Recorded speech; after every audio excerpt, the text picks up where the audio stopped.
வச்சு இளந்திரியன் மைனாவை கல்யாணம் பண்ணதுனாலதான் இந்த ஜென்மத்திலையும் நீங்க 2 பேரும் கணவன் மனைவியா வாழ்ந்துகிட்டு இருக்கீங்க.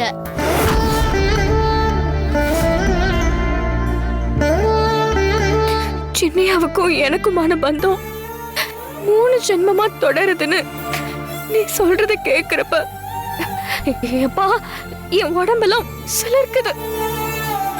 அதே நேரத்துல எனக்கு அழகையாவும் வருது. எல்லாமே இந்த கனக துர்க்கையோட கருணையால தான் நடந்திருக்கு. இத வேற என்ன சொல்ல முடியும்?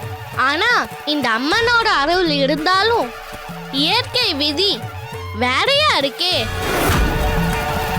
அதனாலதான் ஒவ்வொரு ஜென்மத்திலையும் உங்களை வாழ விடாம தொடர்த்துன அந்த விதி இந்த ஜென்மத்திலையும் அது உங்களை தொடர்த்துது.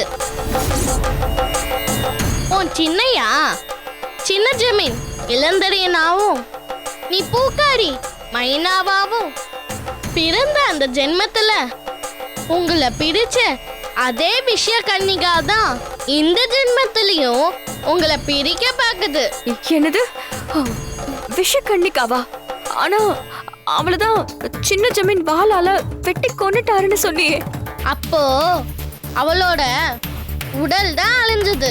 தீர்க்கப்படாத அவளோட வேட்கையால அவளோட பேராசையால பாவத்தால அந்த ஆத்மாவுக்கு மோட்சம் கிடைக்கல.